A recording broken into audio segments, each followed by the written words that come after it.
you very much. Good evening, everyone, and welcome to this meeting of the Community and Corporate Overview and Scrutiny Committee. I'd like to thank you all for your attendance this evening. Item 1 is to receive any apologies for absence. I'm aware of one and a substitute so far. Yeah, we got apologies from Councillor Martin Alder, and Councillor Beth Rowland is attending as a substitute. Okay. Item 2 is to approve of the minutes of the previous meeting held on the 29th of October, which seems so long ago. Is everyone happy for those to be moved as correct for those that were here? A show of hands. Brilliant, thank you. It was none to the contrary. Item 3, declarations of interest. Do we have any items to declare on the... Pauline, a couple of seconds. Do we have any interest to declare on any of the items in tonight's agenda? No. Great, thank you very much. Welcome, Pauline. Item 4 is public question time. I'm aware we have a question. I'm not sure if the questioner has joined the meeting.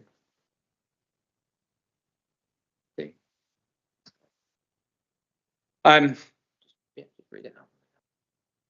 Okay, so the questioner Simon Chapman has asked, and bear with me.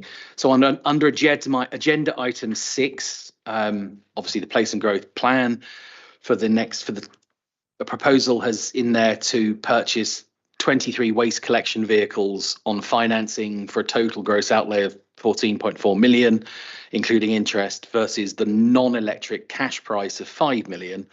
Why is this increase in debt and hefty interest charge preferred to paying with cash from the council's usable reserves, brackets believed to stand at over 180 million pounds, brackets? Should we assume that the loss of interest on the depleted reserves would be greater than the gain from buying the vehicles outright for cash? And that the answer that will be sent to him. The council are currently undertaking the procurement exercise for the new waste contract. This will include options around the vehicles required to support the service.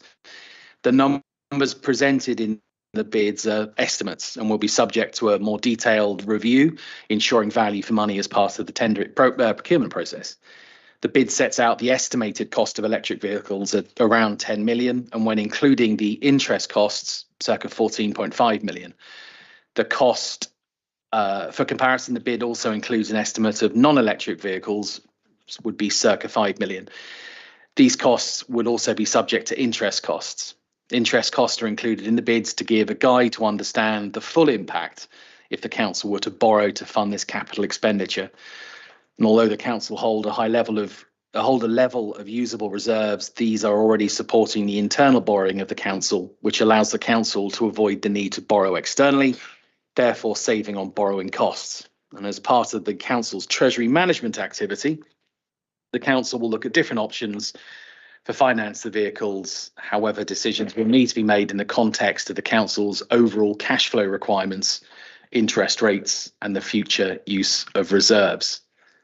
I just thought, make sure that gets to Mr. Chapman. And as you'll look, obviously it's in the agenda tonight. It's one of the capital bids, and I'm sure that there will be questions coming up on that item later on.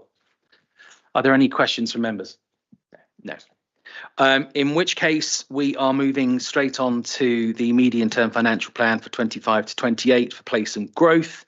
I'm going to hand over to Stephen Conway first of all, and then we'll follow the same process as normal. Thank you, Mark. I just wanted to begin a discussion of this item with a bit of context, much of which I think will be familiar to you, but I think it's worth reiterating. The council, like all councils, is under very considerable financial pressure. There's a particular challenge for councils in terms of the increased cost and increasing need identified for adult and children's services. Now, that obviously has implications for savings and income generation targets across the council, not least in place and growth. The LGA reckons that 1 in 4 councils that currently deliver adult and children's social care is in danger of insolvency over the next 2 years. It's a pretty stark finding by the LGA after surveying all of the unitary and county councils in England. And that is largely as a result of pressure on budgets created by increasing demand and increasing cost of delivering adult and children's social care. It's worth reminding ourselves, although I think we're all familiar with this, that Wokingham receives the lowest level of core revenue support of all the councils that provide adult and children's social care. We are ranked 151st out of 151. And rather strikingly, the next council up on that list, the 150th, receives almost twice as much as us. So we are very much at the bottom of the list and very much at getting the least amount of money. Obviously, one of the things that we have been doing is lobbying for a change in the funding formula so that it can be adjusted to recognise the true costs of delivering adults and children's social care. Currently, the funding formula does not, in our view, recognise that true cost, and we're seeking to conscript the help of everyone who will help us to get the government to reconsider the funding formula. But there is a danger, I have to say, that any change in the funding formula that is likely to occur in the near future may, from our point of view, be in the wrong direction, not the right one. There may be a view that even more emphasis should be placed on indices of socioeconomic deprivation than currently is baked into the funding formula. So there are some really big challenges in terms of the overall financial pressures that the council faces.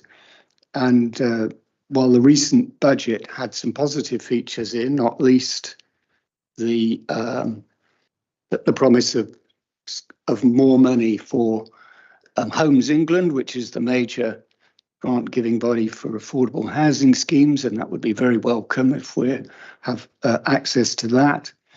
But there are some really clear negatives from our point of view.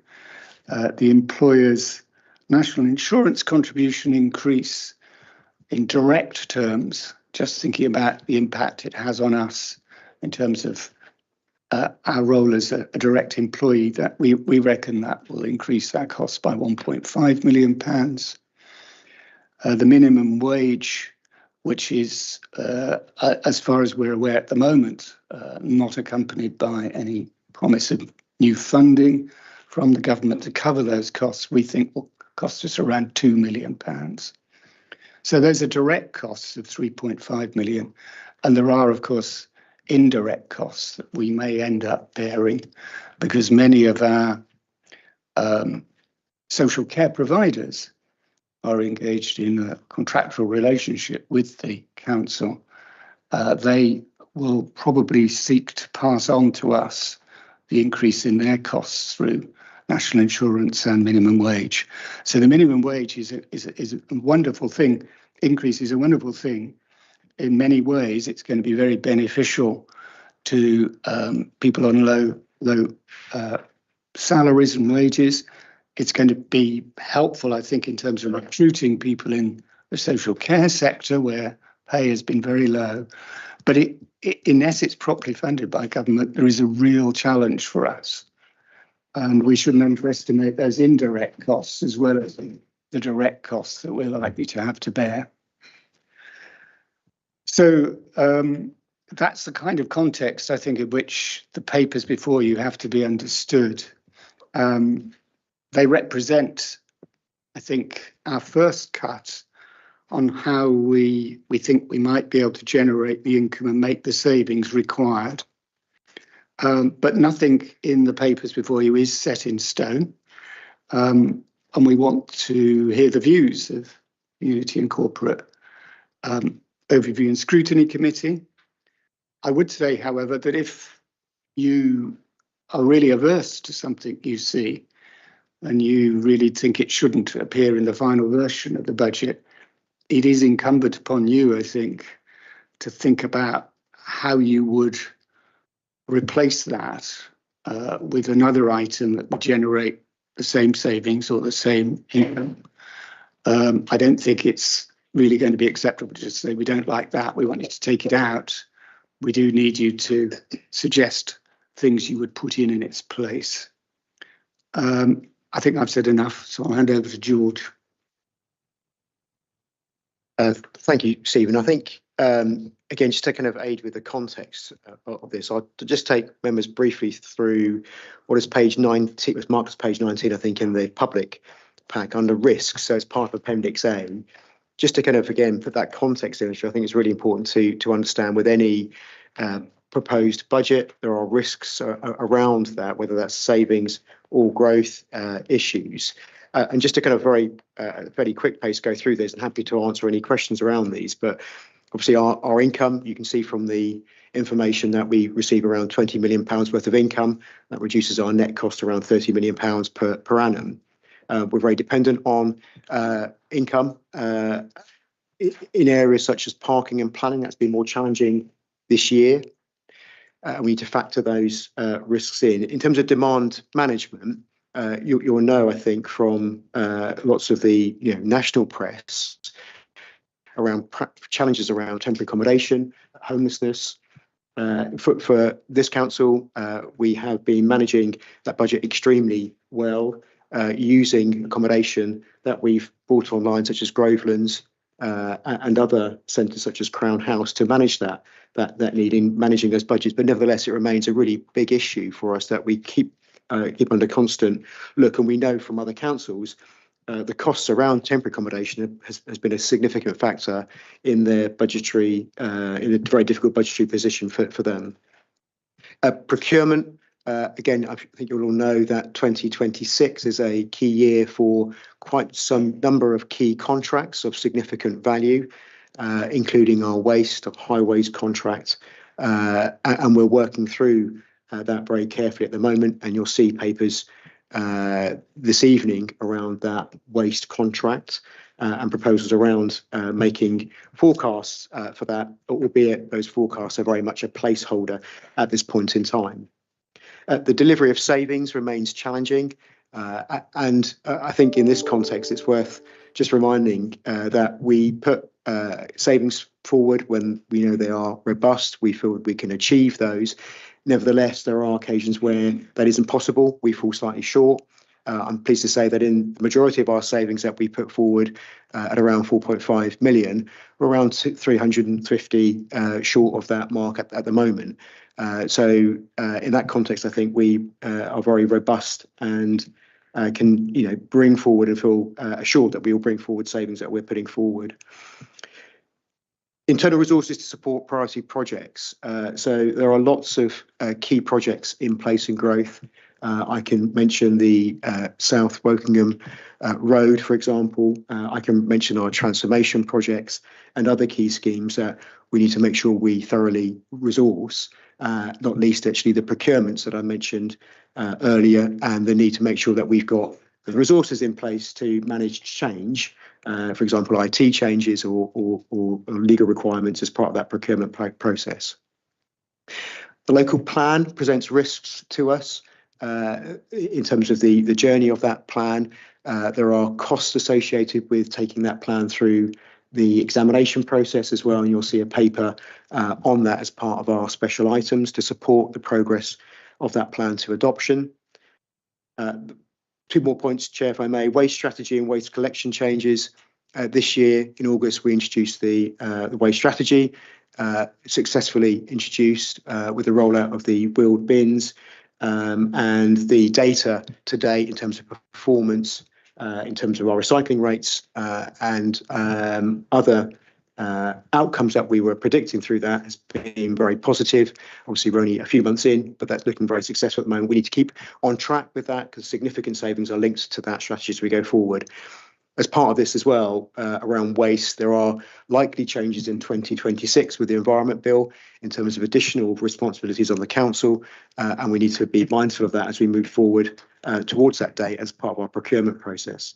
And then finally, workforce, and I'm sure members are well aware that in some areas it's very difficult to recruit staff. For example, building control areas being one where there are significant vacancies across the country, and that it causes us a real issue in terms of providing that service and keeping costs under control. There are also areas such as Chris's area in terms of transport, where project managers and engineers are incredibly difficult to recruit to. We do our best to manage that, but nevertheless, it's a very difficult environment. All these factors are risks around the budget. We will constantly manage these risks, but I think that context, Chair, if I may, through you, is helpful to understand that as we look through the individual business cases. Thank you, Chair. Happy to answer questions. Thank you. Questions on the opening text? No. Okay. Do you want to start going through the next couple of slides that have the details of each of the areas of summary, savings, etc.? So if I use Appendix 1, and then the next slide, the first slide is the overall budgets for the directorate, which I've introduced, and a summary of the proposed savings for 25-26 is focusing on that year first of all. You've got the figures in front of you. I won't go through that. The next page focuses on the savings to be made. And Chair, I think happy to answer questions that the committee have on that particular page, if that's a helpful way to navigate our way through the document. So if we look at the savings slide, which is my page 22, Pauline. Thank you, Chairman. I don't know. I've got 5 questions on this page, so maybe I should just whip through them quickly. The first one is the additional work to manage overhanging vegetation and to maintain footpaths. That's showing as a saving. Why is that? What are we cutting? You excuse the pun. It's actually, Andy may be able to come in on this, but it's actually in the previous year's budget, in last year's budget, we increased the budget for this area. And we knew that the first year would require a greater resource. So this is reducing that increase, but not to where it was previously at. So there's an overall net growth in that budget, which is stepping down from where we were last year.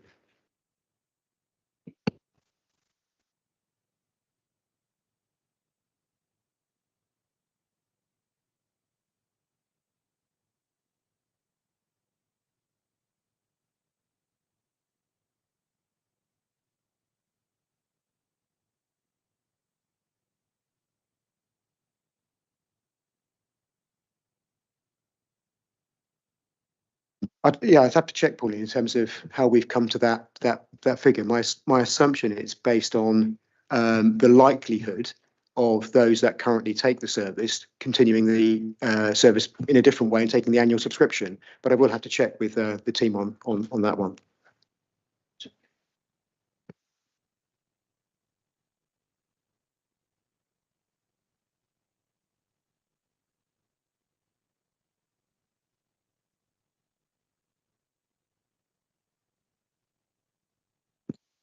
Yeah, we've done a bit of work on some of the car parks we don't charge already, Pauline, and we've looked at where we think it might be feasible to make charges work. And those car parks are Avery Lane car park in Finchampstead, the School Green car park in Shinfield, Cantley Park car park, and the car park at Ashbury Park.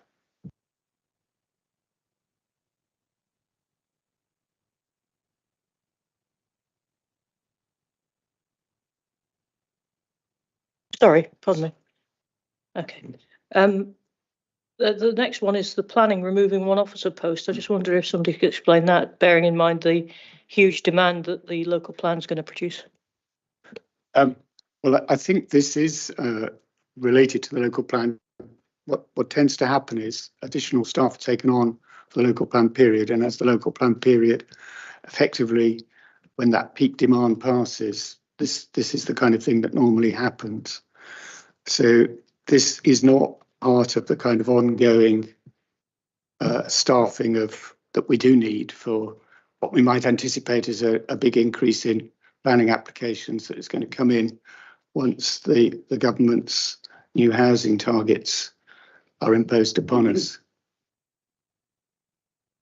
And the final one from me is the additional fees for invalid planning applications. What's all that about? I don't understand that. I think Trevor's on screen, so he may want to come in, but essentially this is where if we have submissions for planning applications, if they're incomplete, they're missing data, missing information, missing plans, then the cost of that, processing that, replying back to the applicant, setting out what's required, will be covered by this additional charge, essentially. I don't know if Trevor wants to come in, Charles, he's on the screen, so that's... Yeah, that's absolutely correct, George. I think the team estimate that there's somewhere in the region of 50% of applications that don't provide all the requirements that they should. So there's a cost to the council of processing those applications, and the intention is to retain an element of the fee, a small element, where that is the case. Thanks, Trevor. I'm now even more confused. I thought you kept the fee anyway. So you charge a fee for a planning application, and yeah, if the application is invalid at the present time, we'd normally return the fee. Okay, so you won't give it back, and then they've got to put it in again. Okay. Well, I think we'd give most of it back. I think it's just keeping an administrative charge that covers the cost that the council goes to in processing the application in order to discover it's invalid. That's correct.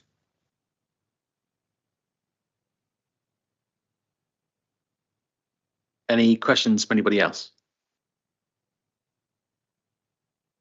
No? Okay. In which case, shall we move on to growth? Does anyone have any questions on the growth slide?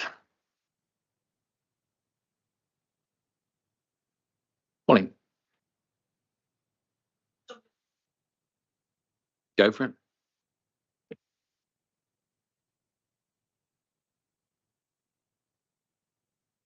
So the first one was on the litter bins and the 100. Sorry, so 100,000 re-add-in or add back. So it's basically an increase because we didn't find enough litter bins to remove, which actually I think is extremely sensible. And have we actually managed to map them so we know where they all are, and so that the people who are emptying them know where they all are? We were promised that last year. I can answer the first bit, and then I'll ask somebody else to answer the second. But you're absolutely right. This is effectively putting back into the budget the money that might have been saved if there had been, if it had been decided that we would be reducing the litter bins. And as you know, the decision was not to reduce the litter bins. So necessarily this money has to come back in. But the second part of your question, I don't know whether anyone is able to answer that. I know, I see Steve's on the screen, so he might be able to help with this with a bit more detail. But I know the Task and Fitness Group were looking for that information as well. I know that work's been postponed slightly at the moment, but don't know if Steve can help. I can see He's on screen. So. Yes, thank you, George. So, due to the ongoing procurement, there's been a pause on the Task and Finish group until we work through all of that. But to confirm, we've mapped all the bins and all the locations of that, and that will form part of our sort of procurement bid as we move forward. So can I assume from that we won't have non-emptied litter bins because of litter bins missing off the contract anymore? What we can say, Councillor Jorgensen, is that we will have all the bins mapped, and they will be presented to our new contractor or partner to empty them. So the answer should be yes, they will all be emptied because they'll all be mapped and identified and programmed in for collection. Thank you. And the next one was the new cross directorate post for serious violence, exploitation, delivery, which is an unfortunate job title. But what's the business case for that? And why do we need it? It says in the business case thing that there's been an increase of it in the area, which is a bit vague. Have we got an increase in the Wokingham area, or is it the southeast, or what is it? And you know, I was a bit surprised because I thought there was probably less opportunity around here with no cockle picking and not as much agriculture. Yes, a very long job title, as you say, but very serious kind of responsibility with that post as well. So I don't have the data in front of me, Pauline, but happy to supply that after the meeting. Certainly, as I understand it from the officers, that there's an expectation requirement following the act or policy change that we had at a national level, forgive me for not knowing the detail, that then requires us to spend more time in this space. I guess just to underline, it's a post that would work across the directorates, and I think that's the important issue for me, picking up, working with adults and others to deal with this issue. Of course, we're working with our partners, TVP being the key one, but I'm happy to come back to you with a bit more data if that's okay, Pauline. Yeah, that would be great, thank you. Just a very quick footnote to that, Pauline. Although I take your point about is this affecting our area? Well, I fear the answer is yes, it is. And it is. There are areas in our borough where this is a serious problem.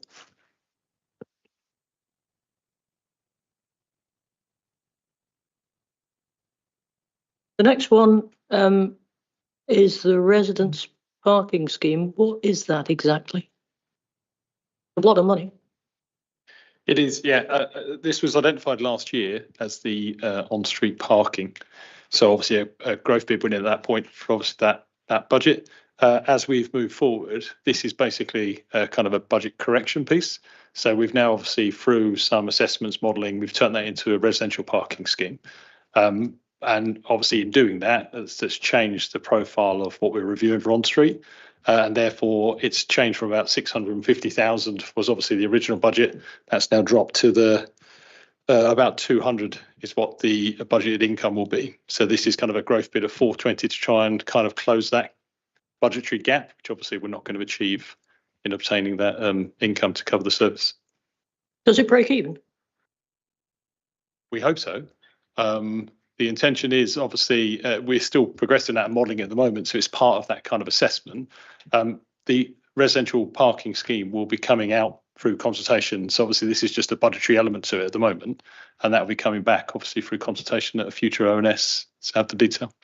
Yeah, thanks, Chris. So if it makes the two, I think it's 200 grand. You're saying if it makes that 200 grand revenue, will it break even? Do you think? That's yes, a net, yeah. So that's the anticipation. Yes, we believe it was. We expected it to make around the 620, 650, I think it was, but obviously due to now the input we've had into it following the work of our consultants, we've determined it's going to be about 200. So this is the budgetary piece to kind of correct that gap. But that's net, not gross. Yes. Sorry, Again, Stephen, did you want to say something? Yeah, just worth adding that obviously there are areas in the borough where there's no off-street parking, and many you'll be familiar with this as well as I am, Pauline, that many residents living in areas with no off-street parking are very keen to have residence parking zones, and this is really primarily a way of pursuing that. Yeah, I understood. I just didn't quite understand what was going on, and I wanted to make sure it didn't lose money. The next one was the Highways and Transport staff-based budget correction. What's that? So what that is, we hired some people a few years ago, which had which basically are capitalised, so they work on capital projects. And so as a result, because they were to be capitalised, they didn't come with a base budget. But obviously, not having a base budget to offset against the capital, it kind of it skews our figures. So basically, this is just a base budget correction to make sure they got base budget, so they'll then be offset against the capital. So it's just again a financial tidy up. So there's no overall increase. It's just moving the money into the right place. Purely, the staff are staying the same. It's purely just providing them with a base budget to be offset against. Yeah.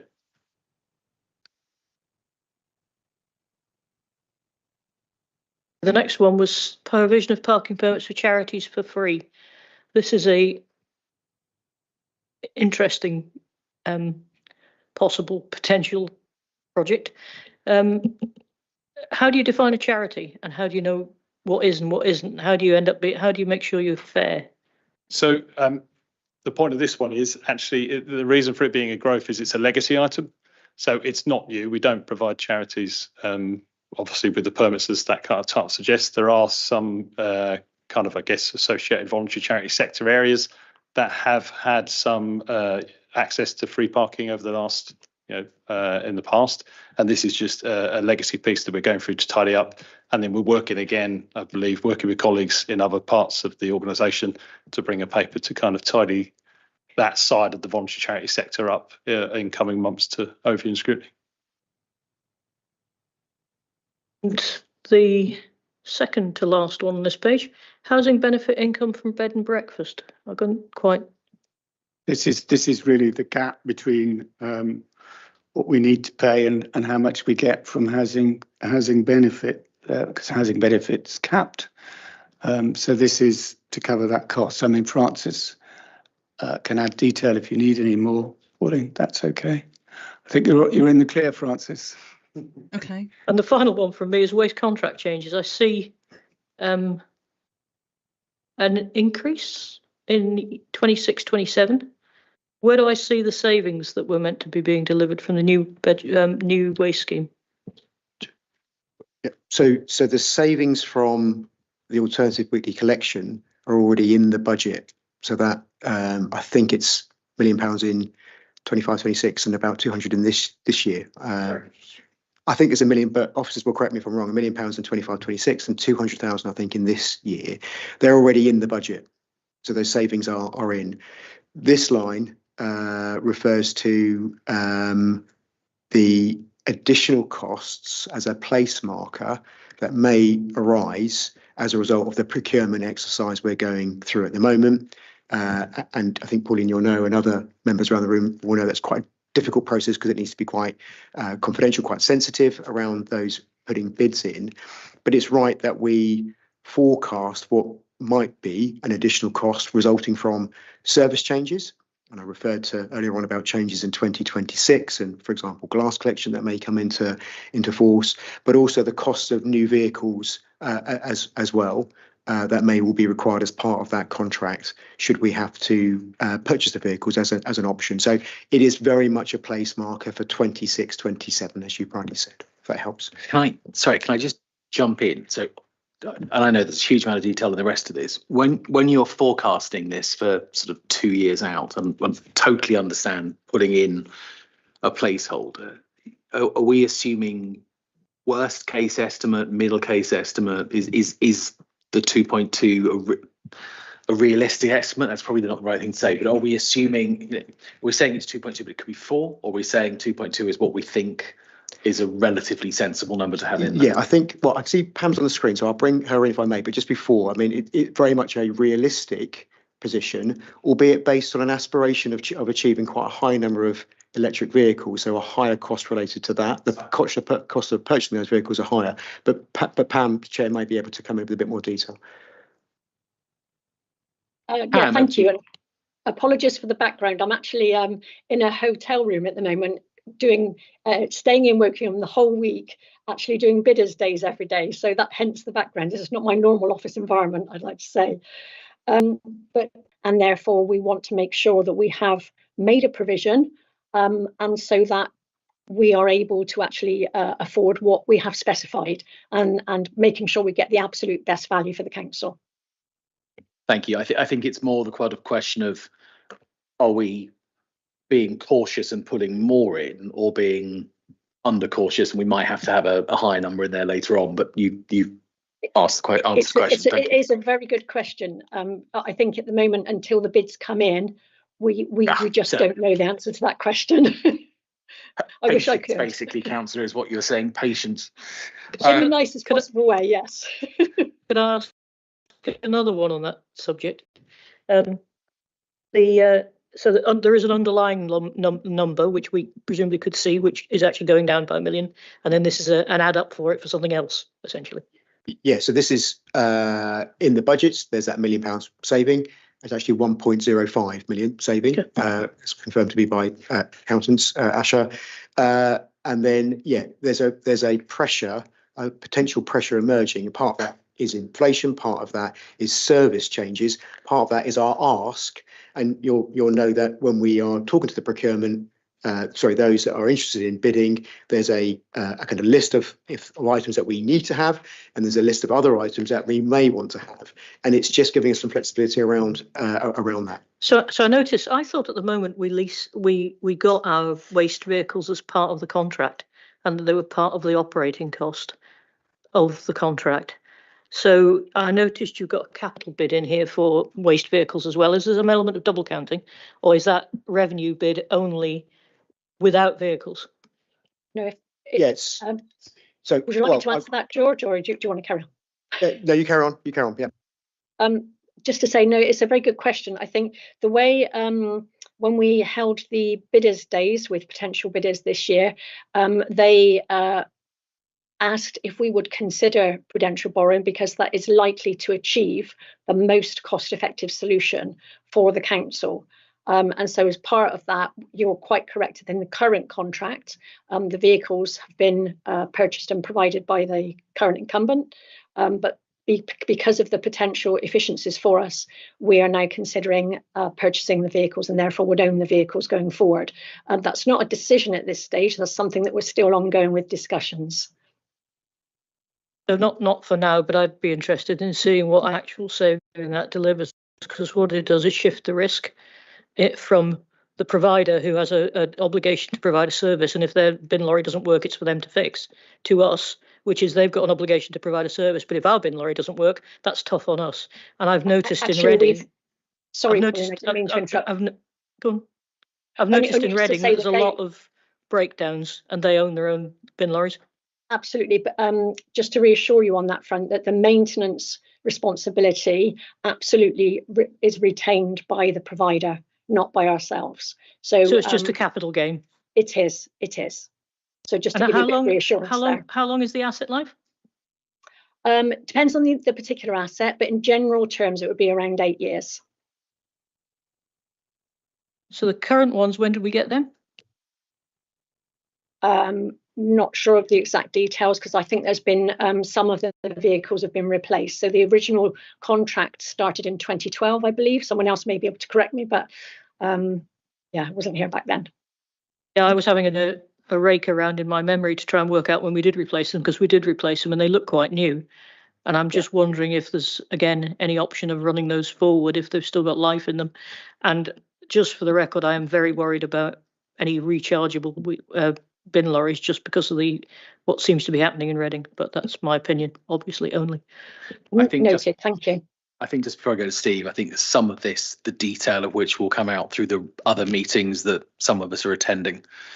And as the rest of these go through, a lot of this will make sense. But in other places, I've seen councils take the same position because it's more advantageous from a capital perspective, and it has helped to reduce the cost of the overall service delivery. So I think lots of things. And again, as you know, it's quite different if it's an accounting game to make best use of the capital and to actually end up with a better result rather than an asset game, which means that we're going to end up with liabilities that we don't necessarily want. That's the key for me. Steve's been waiting patiently. So really, just to reconfirm the point that George made earlier about the waste strategy. So the revenue savings for this financial year and next financial year, as determined by the medium-term financial plan, are forecast to be achieved, if not exceeded. We are at week 14, so there's still a long way to go, but we estimate, or we forecast, that the savings in year and the savings, which is the £1 million forecast for next year, will be exceeded, and therefore that will be a reduction in the base budget. And I think also, just to pick up on the point about the vehicles, as Pam and Pauline have quite rightly raised, we are in the procurement process. We are working that through, but there is some sort of commercial positioning for the council, and there is making sure that the council's got options to make the best and most advantageous decision. And therefore, that's the position that we're in, with answers to follow at a later stage. Just a very small point, really, that I'm sure everyone is aware of. This item, the R12, actually is wholly about the new contract. So although we've been talking about the changes that were introduced in the waste collection service recently and the success of that change, that needs to be completely differentiated from this item, which is about the new contract. Thank you, Stephen. Yeah, it would be interesting to see the figures for both separated out, actually, because I think it's otherwise there's a danger of conflating the two. Well, I think the figures are separated out in this item. It relates to the contract. What we anticipate at this stage, the best guess of what the costs of related to the contract might be. But obviously, this is all very, very uncertain. It will depend on the nature of the bids made. We're at a relatively early stage of this process. This is, to go back to the point made right at the beginning, just a placeholder. That's all we should regard it as. Yeah, I think it comes back to the point I keep making to Graham, which is deltas on budgets that you can't see is not very helpful. So you can't see the whole picture. You can see deltas, but you can't see the underlying budget very easily, and that means that it's not particularly transparent. That's not a criticism. It's been done like this for years. I don't like it personally, but that's just my preference. Obviously, in this particular case, there's an enormous amount of detail that we can't discuss because of the nature of the tendering process. It's confidentiality. Yeah, that's got nothing to do with it whatsoever. It's a difference between whether you describe a budget as a complete cost of a service or whether you just describe the changes. And that's the same regardless of which line it is. George.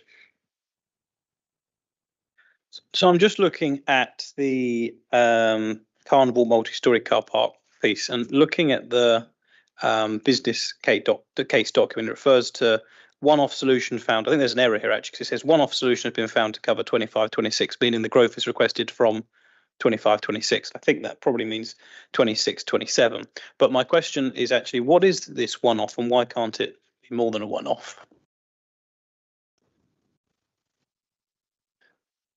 So again, this one, some of these in here actually are budget kind of corrections. So what happened there is we calculate our kind of income from that car park based on spaces. So a couple of years ago, the Carnival Hub opened, and obviously part of that contractual arrangement was to provide 2 hours free parking. So as associated with that, we have a kind of an budget expectation to reach, which actually has been not reached because obviously 2 hour free parking is given to the value of probably what we're saying there. So that's all this is it's a correction. We've got an unachievable element on our budget because we haven't got those car parking spaces generating the income to the service. They've been generated through a contract negotiation that's obviously is much bigger and more meaningful to the council. So, okay. Credit somewhere because we haven't seen that, or is that something that places for people are swallowing? It's not whether it's part of that whole contract negotiation. So we have a car park that obviously generates, and we had an anticipation of the income. They've obviously done a negotiation to include that, and obviously the contract has been done, and that's obviously beneficial to all parties. So this is purely a correction piece that we've got that gap. So it's just to make sure that we don't have to. It's a one-off we're matching it this year, and it's a one-off just to kind of net it off, so it's not there moving forward. So it isn't in your budget. So where is it if you're netting it off? Where's the money coming from?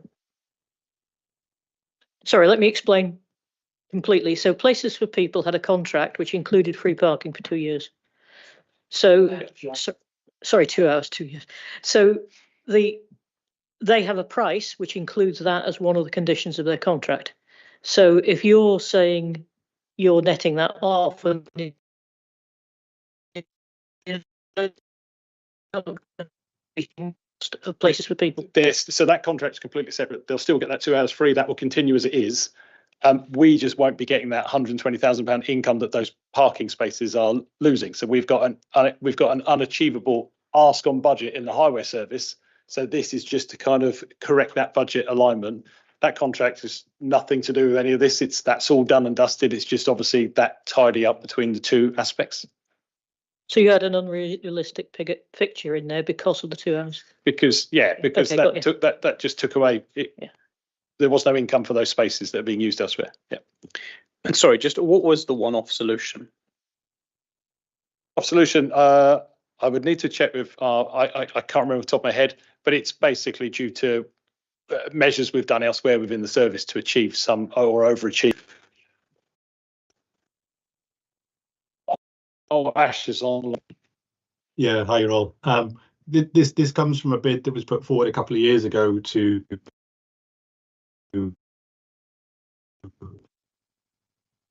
for what was currently free, to take the free option away then, if you like.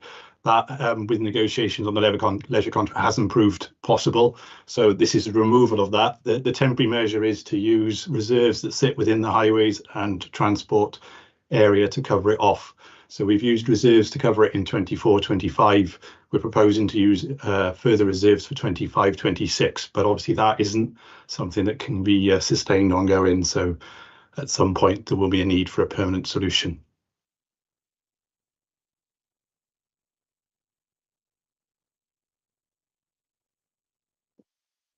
Anything else, George? No, that's it for now. Thank you. Any questions from anybody else?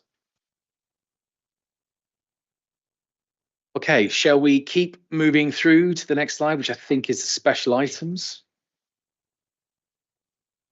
And does anyone have any questions, Pauline? And then George. Sorry, just the one. Skills strategy officer, what is it and why is it in year 3? Hello, Pauline. Thank you for your question. Why is it? What was the second question? Sorry, I missed that. What is it and why is it in year 3? All right. Okay. So, well, I'll answer the second question first. So year 1 and 2 is we've already found funding for it via S106 monies. What it is it's against a backdrop that we are considered an affluent borough, but there are a number of indicators suggesting there's growing fragility in the Wokingham economy, and the number of people of working age in Wokingham has decreased. And that's against the southeast. It's decreased by about 1%, but in Wokingham it's 5%. And it's looking as though it's amongst a younger population. So we want to focus on this important opportunity. And also it's an investor save, really. This will focus on unlocking funding streams to support this major opportunity.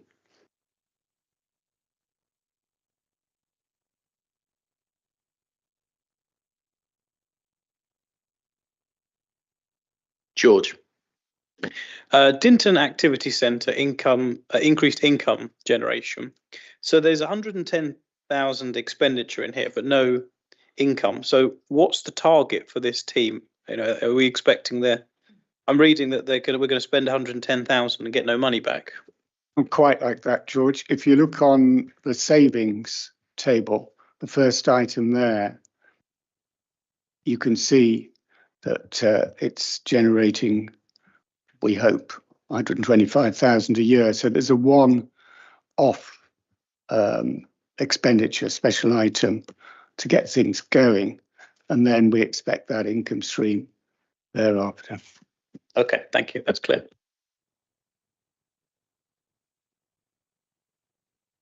Any more on special items?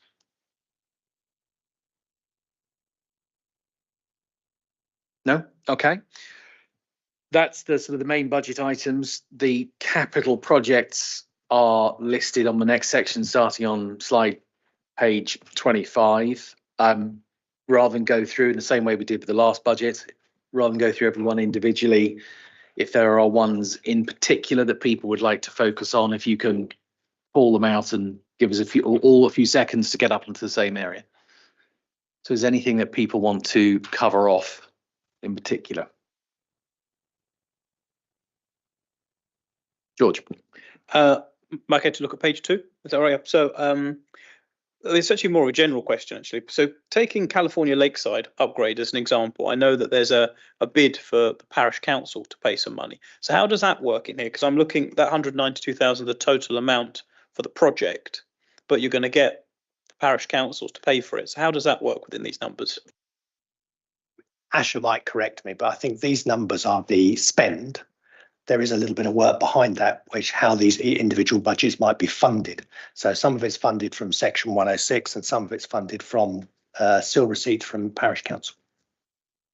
Okay, no, I know that's the case, but so I look at the funding column and it does say Section 106. I'd sort of expect it to say something like getting money from parish councils or something, you know, something along those lines. I suspect we could refine the table to reflect that, but yes, that it is one of the few projects which is actually funded by a parish council jointly with us. A very good example of collaboration. So yeah, maybe revise that as we go forward. Thanks. I think it's also in some of them where you've got the bid reference listed next to them. For example, South Lake Dam Crest reparation. It goes into more detail about potential external funding sources, including town and parish councils. Some of them don't have bid references next to it. So I think the point that George makes on that's the spend. It's some of them are lacking that kind of the detail. And even if the table was amended, even if the bid reference isn't available and the table was amended to show that, I think it would bring greater clarity to show it's a spend, but it's not a true reflection. I'm sure we're on the kind of same page. The ones with a business template are ones where it's £50,000 more and they're new. If they're not one of those, then they were already on the capital programme. It may have been amended, but they're existing bids. So that's why they haven't been providing the detail. But obviously happy to reply or respond either now or at a future point to any questions on any of the lines in here.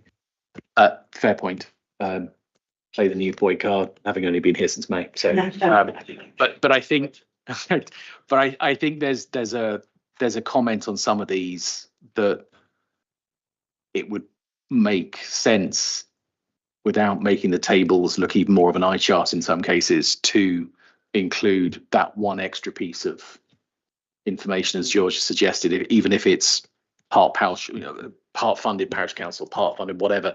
I don't think it necessarily needs to list all of the funding sources, but it just, especially for the ones that are already in the capital programme, just to remind people.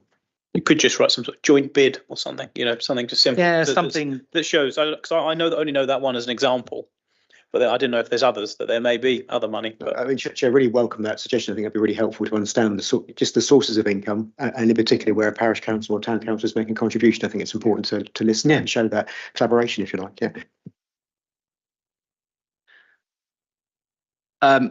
Pauline, sorry.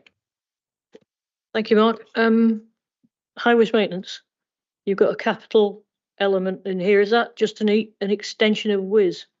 So it's the capital half of the highways maintenance. If you look on, sorry, I'm on page 2. So you've got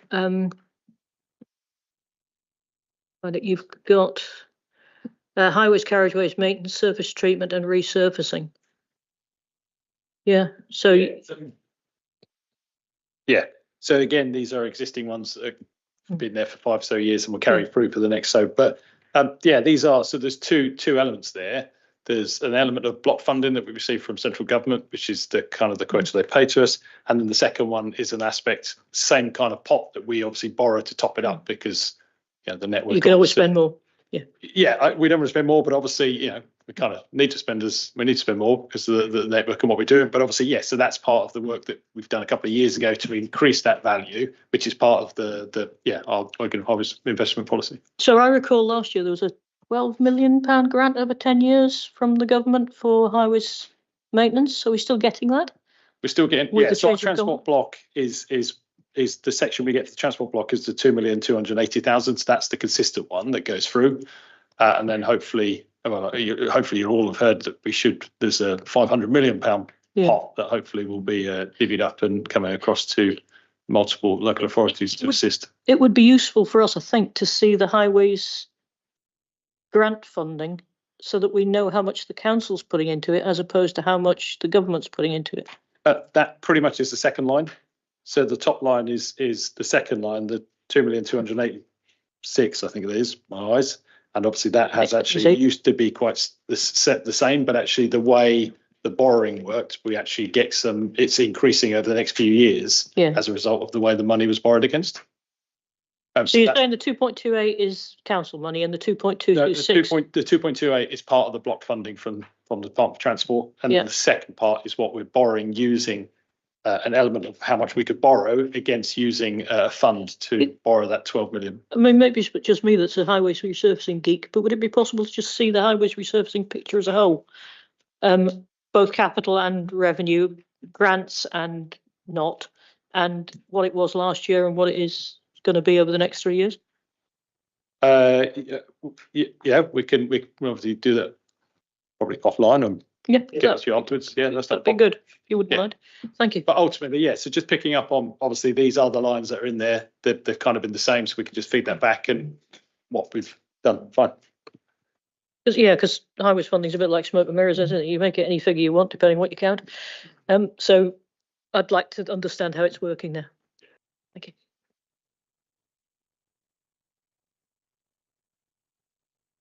A very simple question to answer.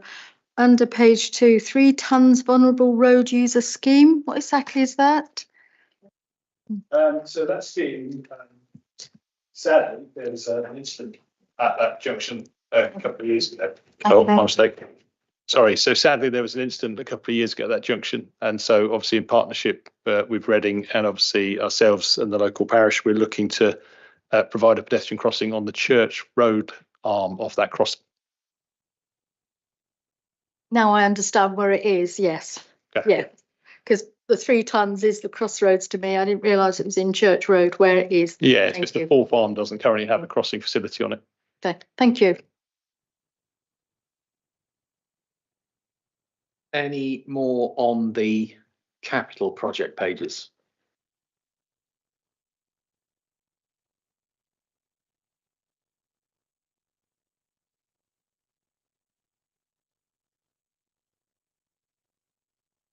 Go ahead.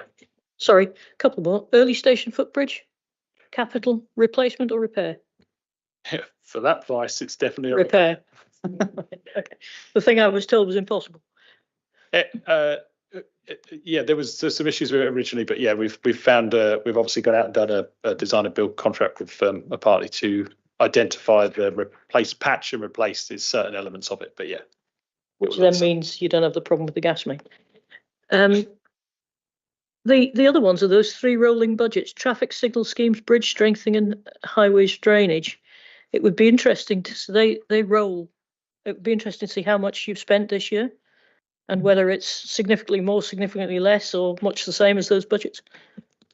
Yeah, we can find that and bring that to you. Typically, it's kind of, for example, I can't remember which one you said, but there's which page is that on?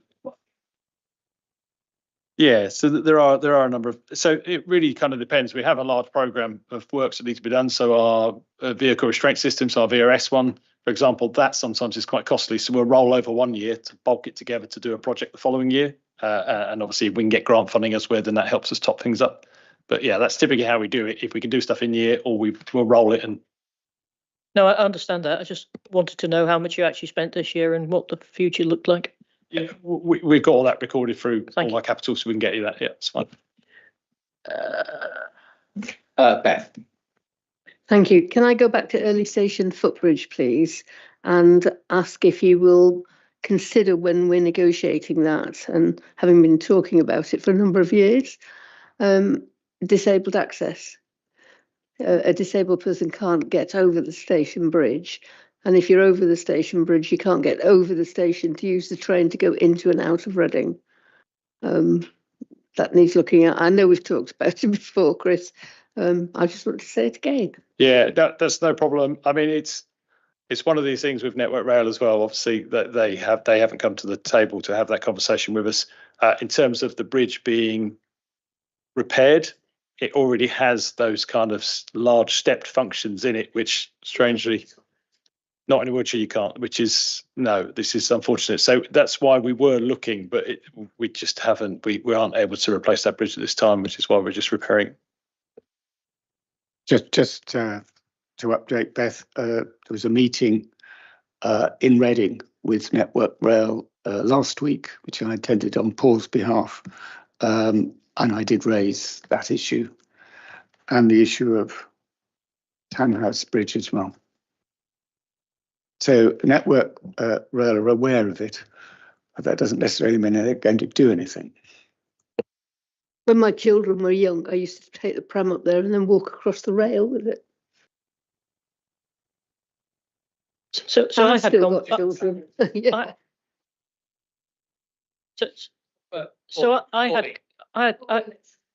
Pauline. I had conversations with Network Rail as well. The issue with trying to change the existing bridge to disabled access is it actually only accesses one platform. So it's not much use having a disabled access. It only allows you to get one way, but can't come back because you can't get off. So you actually need a proper facility, which they were willing to put in, I think, but not willing to pay for. And it was going to be a hell of a lot of money. I think that's the issue. And you know, if you can't get both ways as disabled access, you're going to go somewhere where you can get both ways, because otherwise your car's going to be in one place, you're going to be in another, and you're not going to be able to get back off the train that you got on. So. Ironically, this is the same problem Network Rail are having at Maidenhead on the fast platform coming out of London, where you can, if you're on the Elizabeth line or the stopping service and you're on 3 or 4, you have a lift. Whether it's flooded or not is a different question. But if you come onto platform 1 on the fast line out, there's only a very narrow staircase that it's a range of problems. Pauline. Another one from me, Tatley Depot. 4.7 million. What are we getting for it? We're getting a new depot, Pauline. So we're currently nearly finished the phase 1 works, which is the office space itself. It's slightly held up with a window supplier that's let us down, but we should. That wasn't Mark, no. But I'll come and talk to you afterwards. So we're just about finished on that office thing. We are just awaiting some key decisions with regards to the procurement of some of our new contracts and some of the requirements in there before we finalise the design for the depot itself, which should be starting next year. Caroline. On your bottom line on page 3, you've got safer routes to school. Does that include school streets as well? Well, no, but it obviously is part of, we can look at obviously everything is around, but unfortunately the budget's quite small, so it kind of doesn't go very far. But it's one of those pieces we look at with our travel planners and with the schools to identify improved routes, which may assist homeschool transport as well. But yeah.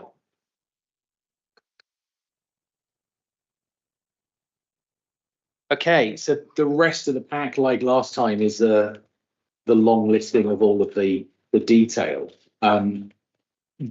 I'm assuming as we've gone through the rest of them, no one has. Oh, sorry, Pauline. I had a few very detailed questions. That's all on these ones. Okay, so if we go through these by exception, call out the ones you want to go for, give the references, and let us have a chance to catch up. So the first one was R1, which has got an income, but where's the expenditure? So it's pay. I can't see what page. It's very difficult to do this with it. It's just the one George referred to. Okay, so it's the same. Okay, fine. Yeah. Sorry, I find it very difficult to do this electronically. I wish I'd done it in paper. The next one is fine. The next one is fine. The next one is fine. Sorry. I should have brought a mouse.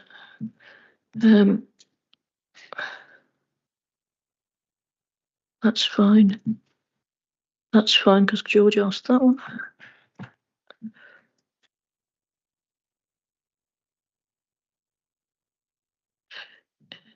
That's fine. That's fine. That's fine. Sorry, guys.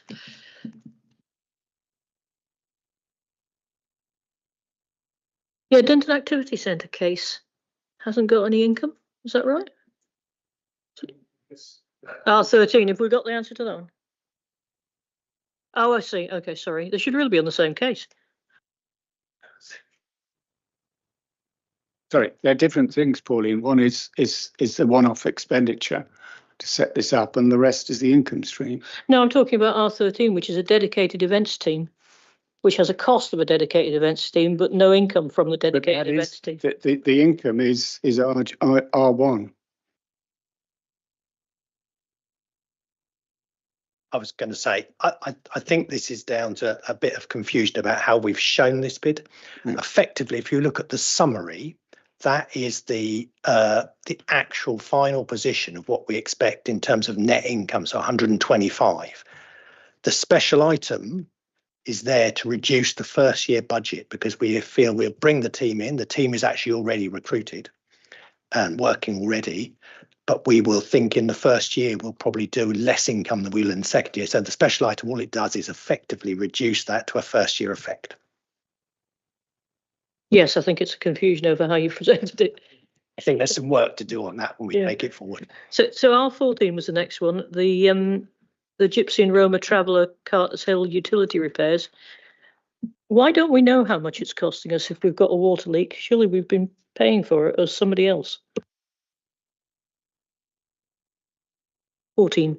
So it says here, failure to address this will impact borough's ability to provide safe, secure accommodation, blah, blah, blah, blah, blah, and potentially leading to dissatisfaction. But it also says there are potential costs. And if it's got a leak, surely it's got current costs, not potential costs.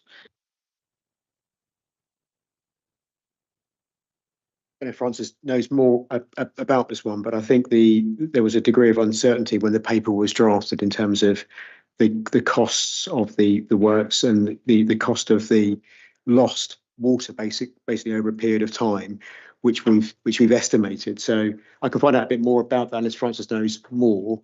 But I think at the time of drafting the paper, there was a degree of uncertainty, which is reflected in the words. Francis, is that your? Yeah, that's my understanding as well. So I think the 60,000 is a kind of best guesstimate. There has been some initial works that have been done and that cost has been covered so far. But yeah, that 60,000 is the best kind of guesstimate. We've had specialist surveyors gone out and have a look at the site. So I know it's due to kind of old pipe work and so on. So I understand that. That's not the bit that was bothering me. The bit that was bothering me was that we knew we had a leak. We knew we wanted to fix it. We knew we wanted to spend money to fix it, but we didn't seem to know how much the leak was costing us. And I don't really understand that, bearing in mind you must be paying a water bill and presumably you've got a meter on it. So therefore, why don't we know how much it's costing? I think we haven't had the bill in yet. So that was the kind of best guesstimate at the time.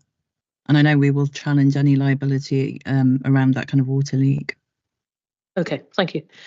And the next one was R19. So there's a expenditure on modelling, which seems an extraordinarily high amount of money, if I have understood it right. So it's to do with car parking revenue, and it's got 110,000 expenditure for modelling.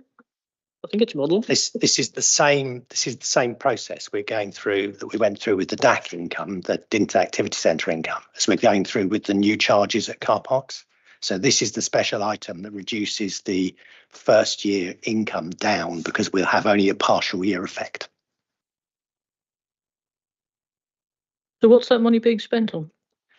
So it's not being spent on anything, Pauline. It's just what we're saying is because we are coming to you with proposals now, we will get agreement from you as part of the medium-term financial plan, hopefully, and then have the implementation phase, which will involve doing a TRO.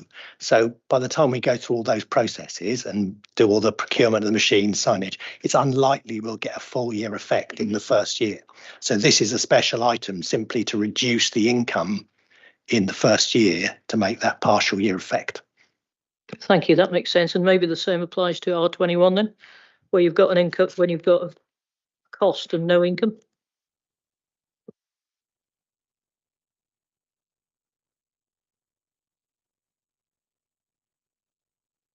Yeah, sorry, Chair, this is linked to a savings item as well. So this is the funding that's needed to upgrade the system to support the additional the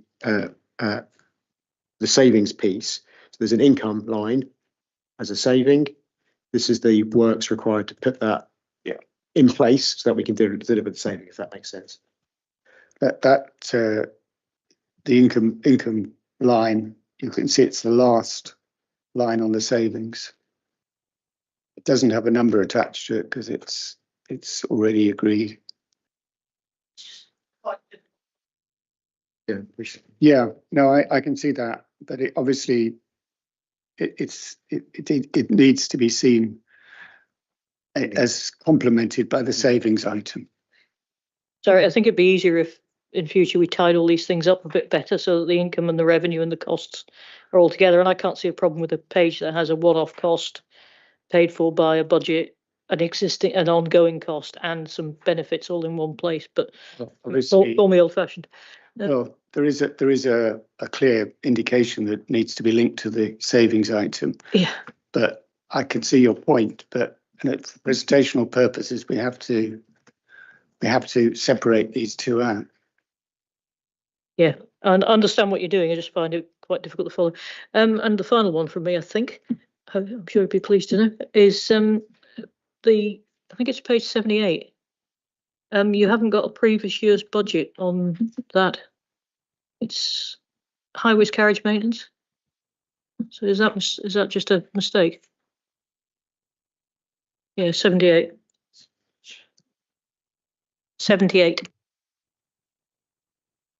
The budget requested in 000 has got previous year's approved budget information only. It's got no figure in it.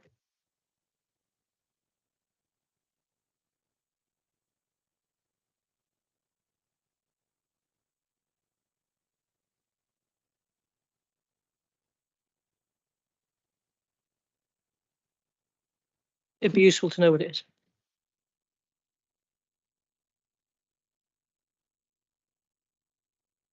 Mary Louise. Thank you. Every question I've had so far, I've thought, no, they've probably thought about this. And I know that this is the end of like a really long process of prioritising and deciding. So, any question that I ask has got, an acceptance of that built in. But I was struck in R17, the one about employing the Senior Skills and Employment Service Manager, that was being funded from Section 106 money. And talking to residents, particularly from the new communities that are being built, they see that Section 106 money as not their money, but, very specifically to mitigate the impact of the construction and the development. And, if I were explaining this, I think it would be quite a stretch. Do you see what I mean? To say, and there is a perception out there, it's because it's always part of a perception that, the Section 106 money is kind of hoovered up by the council and used to further its own strategic interests and ambitions. I'm saying that's an issue of perception, but this one is actually quite striking, because if you were talking to people, they would say, well, why isn't it being spent on allotments or buses, or things that directly benefit people? So No, I quite understand the point you're making, Mary Louise, and that is a common concern expressed by residents in areas where there's been new development, that the Section 106 money isn't spent directly in their area. It's not actually dealing with the challenges they face. I mean, when we enter into negotiations over Section 106, we're seeking to mitigate the impact of development, and most of the Section 106 money associated with the development goes directly into mitigating the impact of that development. But it is legitimate for us to ask developers to provide things on top of that. And this is a way in which we can fund some things that otherwise it would be very difficult for us to fund. I don't really want to add anything to that. Well, just to reinforce that point, but I don't think, because I understand the point, I don't think this is the local community missing out. What we do through a Section 106 discussion is agree what's necessary to mitigate the development. And that's that amount there. We discuss what affordable housing we can secure, and that's a separate pot, if you like, ring fence to affordable housing. We've also got an employment and skills plan, and it's on the back of the employment and skills plan that we would then fund this post. So please take that as that pot that's being secured and negotiated for the local community is untouched by this, because we're taking this from a separate pot dedicated to employment and skills. Sorry, so you're saying that within the Section 106 agreement with the developers, there is an amount that is directly only for employment and skills? Correct. Okay, so that would be good for people to understand, because and again, we are talking about perception, that people do feel quite strongly that, and this is not something, because we've been canvassing around, it's certainly not something which is only in Norries, you know, that it's their money, yeah, and their money is being not in some way misused, but they can see gaps, particularly around like provision of bus services, that they would like to see. And yeah, so I'm not saying that it's, I wouldn't say necessarily that it's unreasonable. I do, you know, I think there are issues around the impact of a, you know, quite small scale skills and employment service manager, but I think we need to take seriously people's understanding of what it should be for. Yeah. No, I completely take your point, but I hope I can offer the reassurance that in negotiating 106 agreements, the first priority is to mitigate the impact of the development, so that money will all get spent directly related to development. Yeah, but I'm just saying that we have an opportunity to try and secure money for other things, and that includes affordable housing, which is near to your heart as it is to mine. Without Section 106 agreements, we wouldn't be able to get what we need for that. It's not always the case that affordable housing will get delivered in that community. We try to get it delivered there, but sometimes that's not possible. So I think the first call is always on what's going to mitigate the impact of the development. But there are opportunities here, and clearly we have a skills and employment plan or strategy, and we expect developers to contribute to the costs of that. No, I'm not saying that's not acceptable, but I'm saying that like mitigation is, you know, it's a movable feast, isn't it? Or how long is a piece of string? Like an awful lot of people, you know, would say that everything should be, you know, that mitigation can be as big as it possibly can be. I just think this is again one of those issues where it's a matter of not public relations, but certainly perception, and having people involved in understanding and the process, because otherwise it looks like their money is going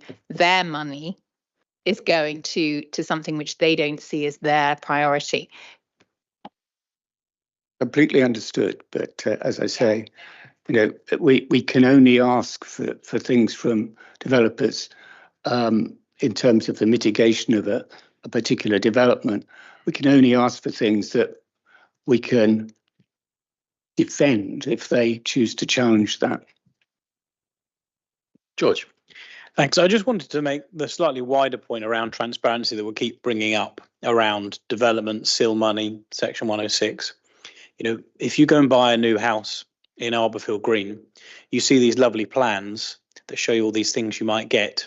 And then they hear that they're delayed or they're not happening, or we need to do trade-offs like that's being proposed in Finchwood Park. So I completely agree around the transparency thing. We've asked several times for this report, and I'm just saying it again. I really want to see the report, particularly for my ward, on all of the infrastructure, all of the Section 106 contributions, when they're due, and where there are shortfalls. because we know that clearly there's a gap somewhere between what the developer's proposing, what's been asked of the developer in facilities, infrastructure, whether it be allotments, a play park, whatever, money they give us that then isn't there to build those facilities.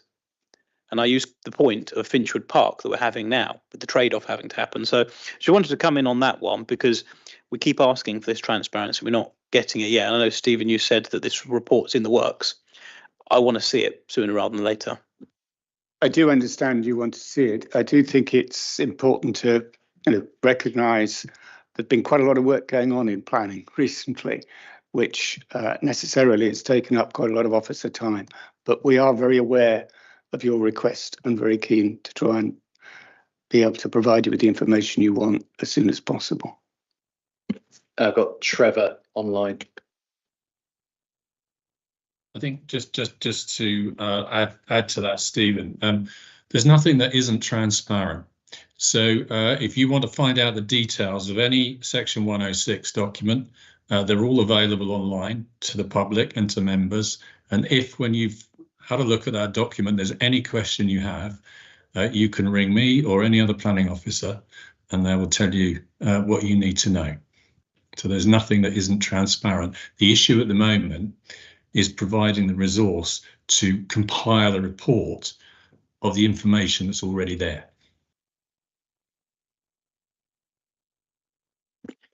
Just one thing on that, Trevor. I don't want to get into a debate, but when I sought the Section 106 for Arborfield Green a year ago, it wasn't on the website and someone had to go away and try and find it somewhere. So I understand if I ask for it, I get it. But if I buy a house in Arborfield Green, these people just want to know what they're getting, when they're getting it, and what the problem is. But thank you for that. I do have some questions that I may be coming your way over the next couple of weeks. I'm more than happy to answer them, George. And I think the final question on this section goes to Caroline. Okay, thank you. It's on in my glasses, R16. You mentioned the footfall in the town centre is lower than pre-pandemic levels.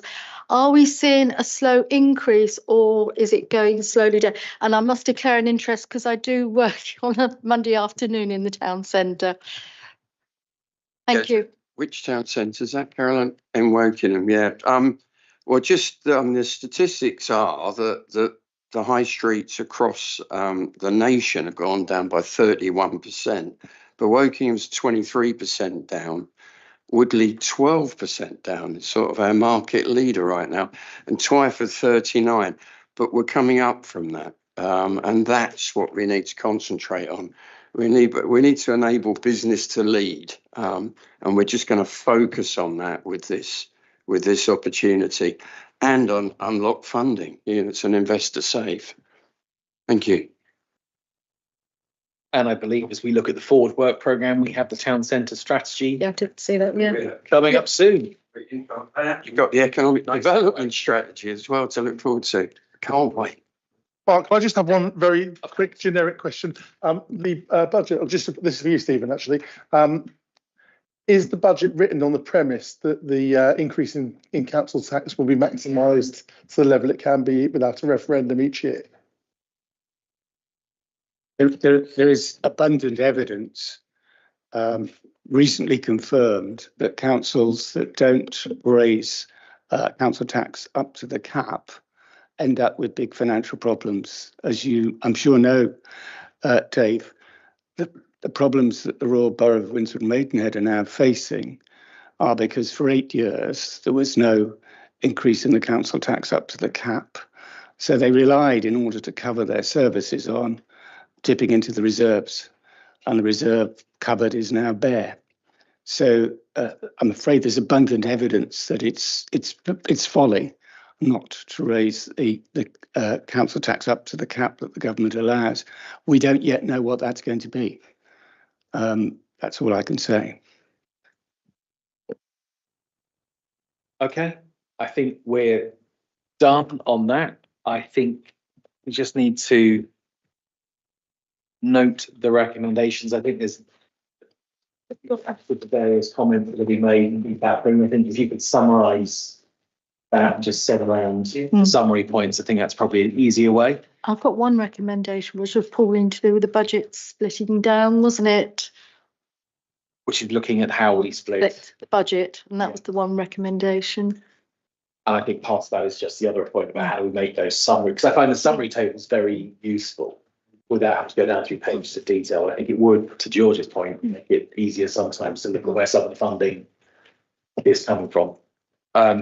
Just on the generic thing, I know that not everyone has a finance background, and really to just allow everyone to be as involved as possible in the scrutiny process, we think we have to work quite hard at making sure that presentation is as accurate as possible and gives people the information they need to give the proper scrutiny and add as much value into the committee as possible.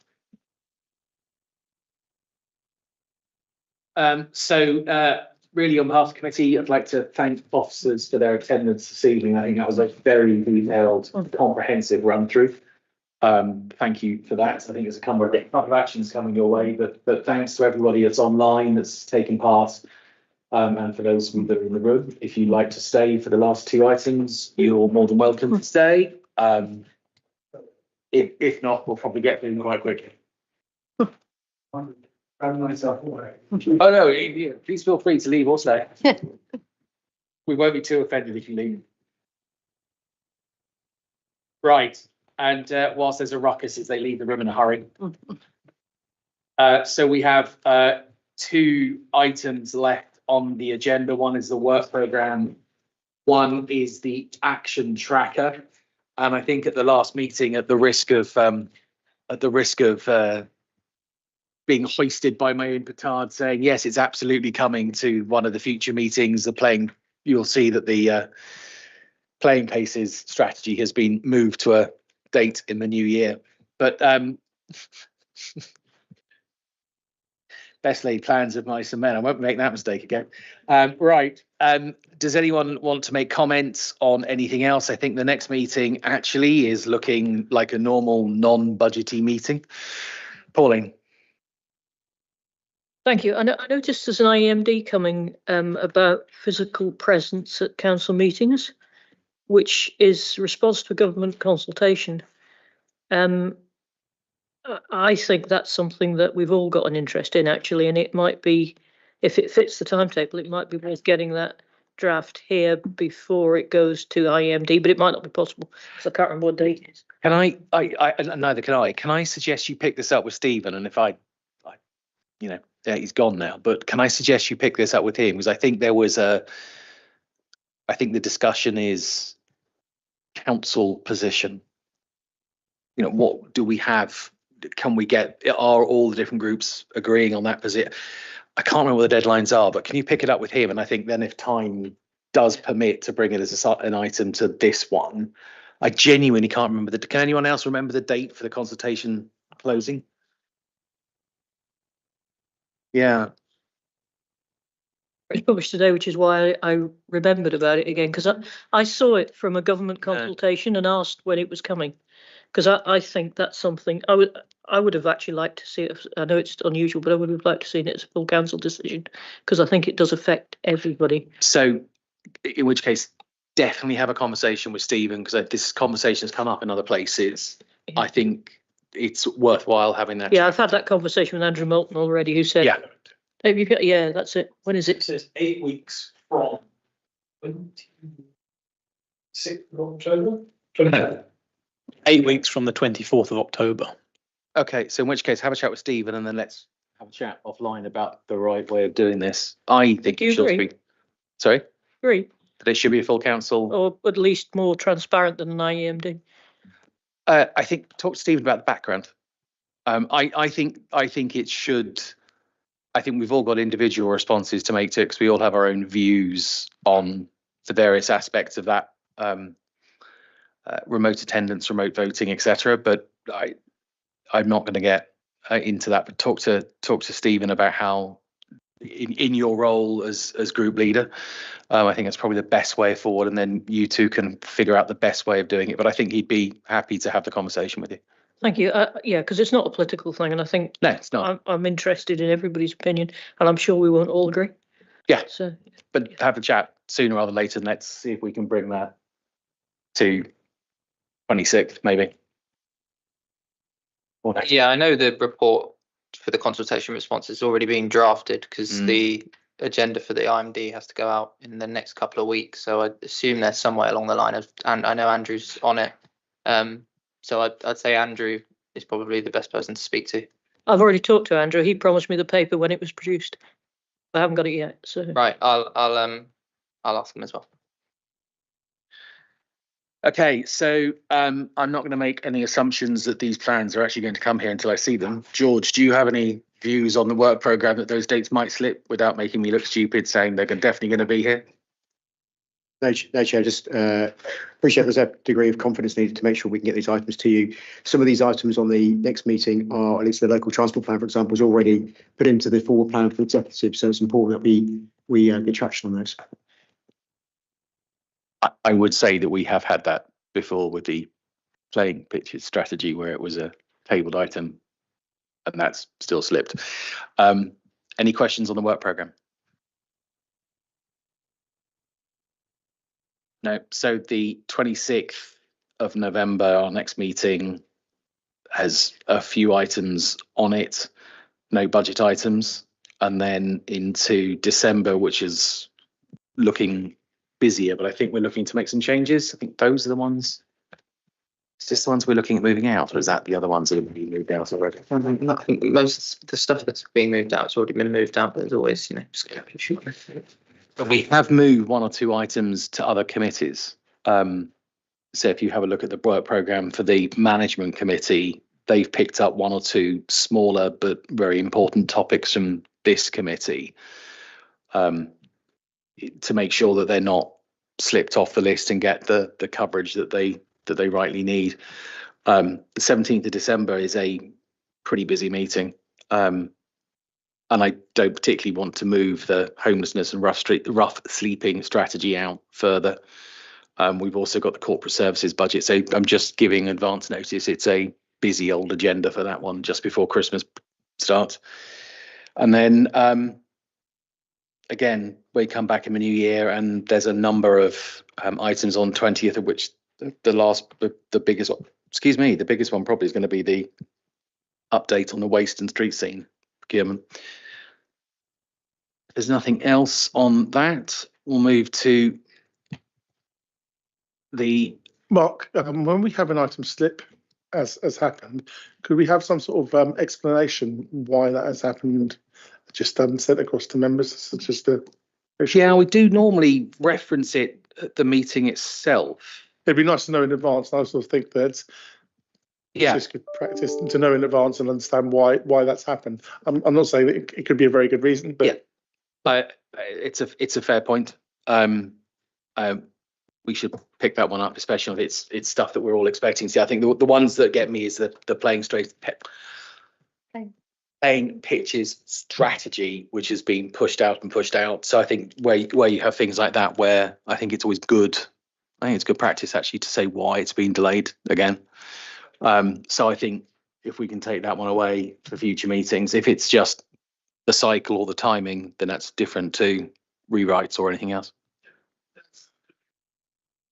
It is just what the reason is. Yeah. Okay. No, that's a good point. Anything else before we move to task tracker? Nope. Okay. On to the task tracker. Anything else on the task tracker itself? Silence is golden. That's it. Thank you very much. I shall therefore declare the meeting closed in 8:34. I was aiming to I was trying to get it under the 8:30, but